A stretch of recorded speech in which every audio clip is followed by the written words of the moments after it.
첫째 날 여러분에게 드린 말씀의 주제가 두려워하지 말라, 두려움이었습니다. 두려워 말라, 나는 너와 함께함이라. 놀라지 말라, 나는 내 하나님이 됨이라. 내가 너를 굳세게 붙들어 주리라. 나의 의로운 오른손으로 너를 도와주리라. 이 두려움은 호랑이가 무섭고 뱀이 무섭고 그런 무서움이 아니라 본질적으로 하나님이 나와 함께 해야만 극복하는 두려움, 본질적인 두려움, 그런 두려움으로부터 사물에 대한 부러움이 발생하고 그 두려움은 사탄이 주는 것입니다. 그리고 두려움은 사랑을 뺏어가죠. 요한일서 이렇게 기록합니다. 사랑 안에 두려움이 없고 온전한 사랑이 두려움을 내쫓나니 두려움에는 형벌이 있음이라. 두려워하는 자는 사랑 안에서 온전히 이루지 못하느니라. 그래서 이 요절의 말씀과 더불어 여러분에게서 두려움이라는 단어가 올 한 해 빠져나가기를 축복합니다. 두 번째 여러분에게 드린 말씀이 부르짖으라. 요절의 말씀은 너는 내게 부르짖으라. 내가 내게 응답하겠고 내가 알지 못하는 크고 비밀한 일을 내게 보이리라. 유사한 말씀이 예레미야서 29장에도 있습니다. 너희는 내게 부르짖으며 와서 내게 기도하면 내가 너희를 들을 것이다. 이렇게 합니다. 이때 부르짖으라는 말은 막 소리치라는 말이 아니고 내 안에 내 가슴을 탁 덮고 있는 답답함, 나의 자존심, 내가 누군데 하는 자긍심, 내게는 돈이 많고 재능이 많고 물질이 많고 내 외모가 뛰어나고 내가 이렇고 저렇고 내 자신의 자랑 이런 걸로 꽉 덮여 있는 이것을 깨트려 하나님께 소리쳐라. 그런 의미에서 부르짖으라는 겁니다. 이걸로 딱 덮여 있으면 여러분의 일평생 가도 부르짖음, 하나님의 은혜를 경험할 수 있는, 제가 잘 쓰는 표현으로 단 한 번도 삼손처럼 헤브론 성문짝을 띄어내서 그걸 쳐서 등쳐매고 헤브론산 꼭대기까지 올라가는 그런 쾌감을 맛보지 못합니다.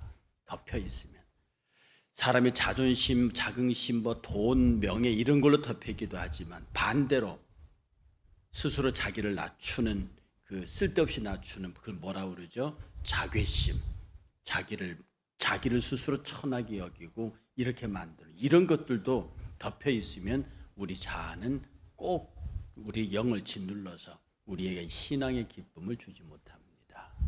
오늘의 말씀의 요절은요, 마지막 29절입니다. 다윗의 기도인데요. 다윗이 하나님 내가 도대체 누구간데 내 집이 뭔데 이렇게 복을 주십니까? 이렇게 큰 복을 주셔고 나는 감당할 수 없겠는데 하나님 오히려 이걸 작게 여기십니다. 정말로 이렇게 큰 복을 주셨습니다라고 해놓고 맨 끝에 와서 뭐라고 하느냐 하면 이제 청하건대 종의 집에 복을 주사 주 앞에 영원히 있게 하옵소서. 영원히 있게 하래요. 이 말은 지금 내가 감당하지 못하는 복을 주셨는데 그 복이 계속되게 하옵소서 이런 뜻입니다. 그 다음에 주 여호와께서 말씀하셨사오니 주의 은혜로 종의 집이 영원히 복을 받게 하옵소서. 그러고 보면 다윗이 하나님께서 복 주시면서도 도대체 이 녀석아 얼마나 줘야 네 복의 항아리가 다 차겠느냐라고 할 정도로 다윗은 하나님을 향하여 큰 입을 벌리고 있는 사람입니다. 여러분도 주를 향하여 지금까지 받은 은혜와 사랑과 주의 복 주심도 크지만 하나님 계속 주시고 이것이 대를 이어가기를 그렇게 기도하는 여러분 되시기를 축복합니다. 다윗이요, 주의 이 종의 집에 복의 복을 주시고 영원히 있게 하시는데 주의 은혜로 종의 집에 영원히 복을 받게 하옵소서. 주의 은혜라는 말을 씁니다. 이 은혜는 어떤 사람이 누리느냐 하면요, 자기 일을 자기 주도적으로 하는 사람은 은혜를 못 누립니다. 그 다음에 이거는 나의 책임이고 나의 능력으로 해결할 거라고 하는 사람들은 은혜를 누리지 못합니다. 또 이것을 해서 내가 가질 거야 라고 하는 사람도 은혜를 누리지 못합니다. 왜? 내 능력으로 했으니까 당연한 거고 내가 했으니까 내가 갖는 게 당연한 거고, 내가 주도적으로 끌고 가니까 내가 사람들의 주목을 받는 게 당연한 거예요. 거기에는 은혜가 없어요. 은혜가 없어요. 이 은혜의 가장 잘 표현된 게 시편에 나와 있는 23편. 여호와는 나의 목자시니 내게 부족함이 없다. 목자와 양의 관계로 설정되어 있는 겁니다. 양이 목자를 따라갈 때 푸른 초장이 있고 쉴 만한 물가가 있는 거예요. 양이 그릇 행하여 각기 제 길로 가버리면 이건 일이 커집니다. 그러나 양이 목자의 인도를 따라가면, 목자가 이끄는 곳에서 풀을 먹고 물을 마시면 그 양은 행복한 거죠. 그래서 은혜라고 하는 것은 주 앞에 있다는 뜻입니다. 내가 주 앞에 있고 그의 말을 듣습니다 하는 그런 뜻이에요. 그러니 은혜의 또 다른 표현이 순종하는 겁니다. 목자를 따라가는 양처럼. 이스라엘의 그 우화적인 전설에 나오는 얘기입니다. 하루는 예수님께서 제자들에게 얘들아 산에 가자. 그래서 예수님께서 산에서 또 무슨 말씀을 하실 것 같아서 산에 가자. 제자들이 줄 따라 나섭니다. 12제자를 향해서 각자 큼직한 돌 하나씩 들고 따라가자. 그랬더니 베드로는 주께서 들라 하시니라고 자기가 들 수 있는 제일 무거운 돌을 들었습니다. 다른 제자들은 왜 또 산에 가면 지천재 늘린 게 돌인데 돌이셔. 그래서 적당한 돌을 들고 가룟 유다는 가만히 머리가 워낙 좋으니까 생각하니까 돌 가져가지. 그 조약돌 하나 주워서 주머니에 넣고 산에 올라갔습니다. 열심히 올라가서 산중턱에서 예수님이 한참 강론을 하시더니, 강론할 때 베드로는 큼지막한 들고 온 돌을 놓고 깔고 앉아서 편하게 설교를 듣고, 그러고 지나는데 말씀 다 하시더니 얘들아 점심 먹자. 우리가 언제 점심 싸왔는데요. 니네가 들고 온 돌 있잖아. 거기서 돌이 떡이 되는 역사가 일어났어요. 베드로는 배가 불렀는데 가룟 유다는 배가 고파 죽을 뻔했다는 거죠. 베드로에게 얻어먹어야 되는 거죠. 이게 비록 전설성 우화지만 우리들에게 던지는 의미는 큽니다. 주님이 얘들아 돌 하나씩 들고 산에 올라가자. 그러면 우리는 큰 걸 들어야 하는 거예요.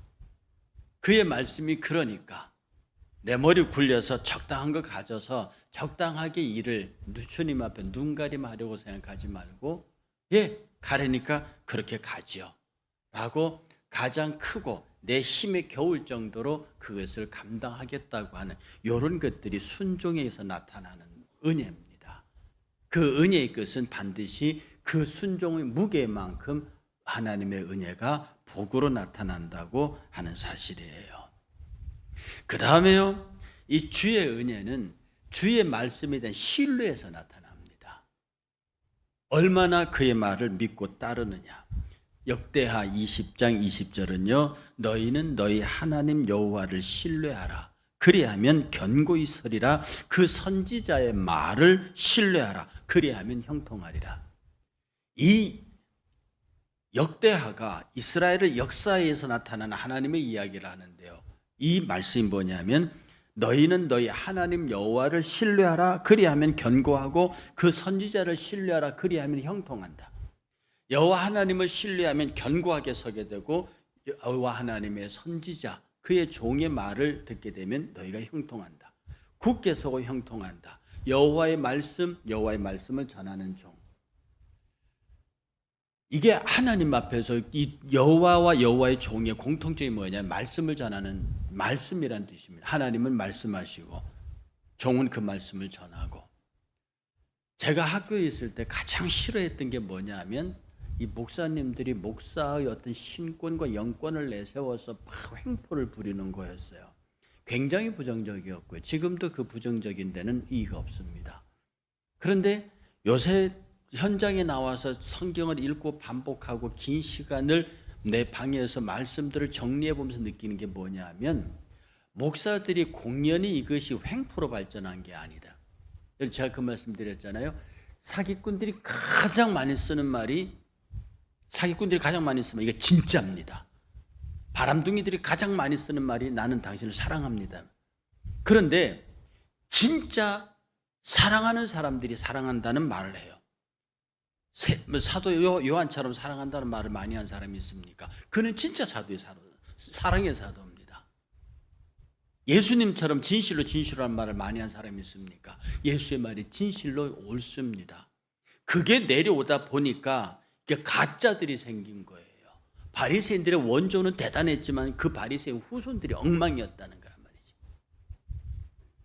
이걸 보면서요, 하나님께서 당신에게 종들에게 준 권세, 그 축복권이 엄청나구나.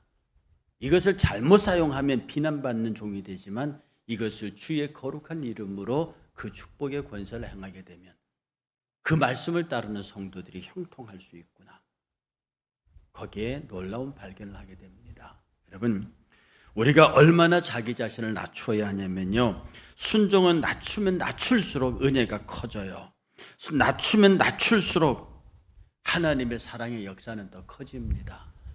로마서 16장 맨 마지막 끝쯤 가면 22, 23절에 이런 구절이 있습니다. 이 편지를 기록한 나 더디오도 주 안에서 너희에게 문안한다. 이성의 재무장관 에라스도와 형제 고아도도 너희에게 문안한다. 여기서 더디오란 사람이 등장하고 고아도란 사람이 등장해요. 근데 이 더디오라는 이름의 뜻이 셋째라는 뜻입니다. 그리고 여기 나오는 고아도가 넷째라는 뜻이에요. 어떻게 사람 이름이 셋째, 넷째 이렇게 됩니까? 이게요, 너는 셋째, 넷째, 너는 큰 놈이 작은 놈이, 그런데 이 종이란 뜻입니다. 이름을 안 주고 숫자를 붙여놓은 거예요. 여기 이 더디오가 로마서를 대필한 사람입니다. 자기 말을 한마디도 적어놓을 수 없어요. 바울이 말한 대로 그걸 받아 적는 더디오. 바울은 안질 때문에 눈이 어두웠던 것 같아요. 그래서 바울은 말하고 더디오는 받아 적었습니다. 이성의 재무관인 에라스도와 형제 고아도, 아마 재무관의 종이었던 것 같습니다. 그런데 이들의 이름이 우리가 그토록 귀중하게 여기는 로마서 바로 끝에 문안자로 등장합니다. 어떤 사람은 성경의 집필자였고요. 이들이 비록 종의 신분이었으나 그가 하나님의 말씀에 깊이, 그리고 사도 바울의 말씀에 깊이 따르고 순종함으로 신뢰를 받고 형통하는, 하나님 앞에 굳게 서고 그 삶이 형통해서 오늘날까지도 그의 이름은 우리에게 존귀함을 받습니다. 비록 세 번째, 네 번째 그런 이름이지만 우리에게 문안하고 우리도 그대에게 문안하는 복된 이름이 됐다는 거죠. 사랑하는 성도 여러분, 이렇게 하나님의 은혜라고 하는, 은혜는 여러분이 말하는 막 신비하게 주어지는 그런 게 아닙니다. 내가 하나님의 말씀에 순종하고 그를 청종하고 그에게 그가 하라 하면 온전히 따라가는, 그리고 내 모든 것을 다해서 그의 말씀의 언어와 생각들이 나를 온전하게 지배하게 만드는, 그래서 내가 비록 약하고 내가 비록 가난하고 내가 비록 없으나 주께서 나를 존귀하게 여기셔서 가장 높은 곳에 나를 세우시겠다고 하는 이 언약의 말씀, 두려워하지 마시고요, 부르짖으시고요, 그리고 지금 이 순간 내게 은혜 주사 내가 깨어지게 하시고 내가 부셔지게 하시고 온전한 신뢰와 순종의 길로, 그것도 내 힘으로가 아니라 주의 성령의 이끌림을 받아서 그런 참 승리하는 성도가 되게 해 주실 것을 이 새 아침에 다시 결심한, 이렇게 하면 주의 부흥, 주의 일을 부흥케 하는 지름길로 갈 수 있는 길을 개척할 수 있습니다. 교회가 부흥하고 교회가 강건해 가면 여러분의 삶도 여러분의 생애도 그렇게 됩니다. 함께 부흥하고 함께 승리하는 정말로 은혜 있는 우리 성도들 되시기를 주의 이름으로 축복합니다. 우리 함께 통성으로 기도합니다. 하나님, 내가 두려워하지 않게 하소서. 그리고 내 깊은 속에서 부르짖음 있게 하소서. 그리고 이 모든 것들을 은혜로 행하게 하옵소서. 은혜로 복을 받게 하옵소서. 함께 기도하겠습니다.